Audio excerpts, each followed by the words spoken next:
chaque année, je co-anime cette soirée avec Christophe Barbier, puisque M6 est partenaire de l'événement.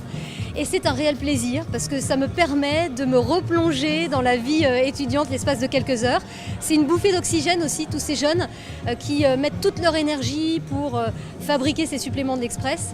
Ça me rappelle mes jeunes années.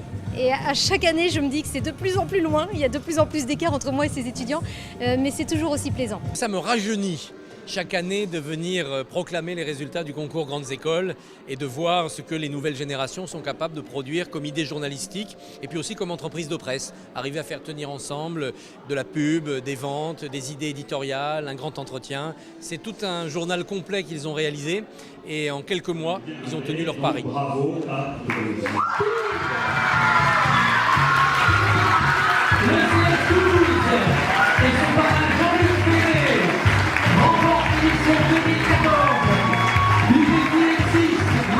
C'est un sentiment un peu confus pour l'instant, c'est énormément de bonheur, c'est sûr d'avoir, c'est la consécration d'un travail de longue haleine, c'est un marathon qu'on a couru pendant 7 mois et là pour le coup on est vraiment, on est aux anges, il n'y a pas de mots. Après c'est aussi beaucoup de tristesse parce que c'est la fin justement, on a travaillé ensemble pendant 7 mois, c'est vrai que ça crée des liens, on ne se connaissait pas en début d'année et là du coup c'est une expérience parfaite, tant sur le plan humain que professionnel. Le travailler comme ça, jour et nuit, parce qu'on a fait des nuits blanches aussi, il n'y a pas un moment où on s'est dit on arrête. Parce qu'une fois qu'on est rentré dans cet engrenage, après c'est impossible, on ne peut pas faire demi-tour, c'est impossible. Ils ont appris l'écriture, ce qui est très très difficile. Ils ont appris la vente d'espace, ce qui n'est pas simple non plus, ça j'y connais rien, mais je sais que c'est pas simple. Ils ont appris la photo, ils ont appris la répartition des articles dans un journal, voilà, celui-là en gros, celui-là en plus petit, enfin voilà. C'est un vrai boulot, quoi. C'est-à-dire ils ont touché à tous les métiers du journalisme. Vous imaginez ce que ça représente un an comme ça, à éditorialiser un magazine, à chercher des annonceurs, à le vendre. Enfin, pour moi, c'est une expérience très riche et franchement, j'aurais voulu avoir l'occasion de la vivre en étant étudiante. Ils ont tous bossé comme des dingues, hein, je le sais, quoi. Donc je leur souhaite vraiment le meilleur, c'est-à-dire selon ce qu'ils veulent faire.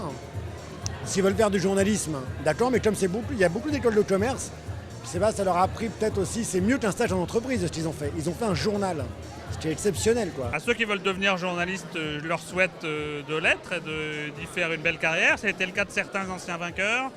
À ceux qui veulent être dans des métiers de la communication, de trouver leur place.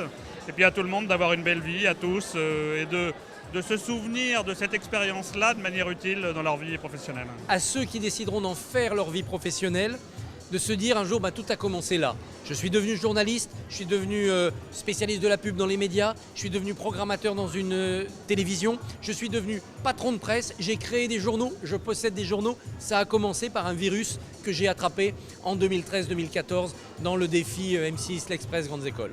Au moins que ça confirme une vocation et que ça les solidifie dans l'idée du métier futur dont ils rêvent.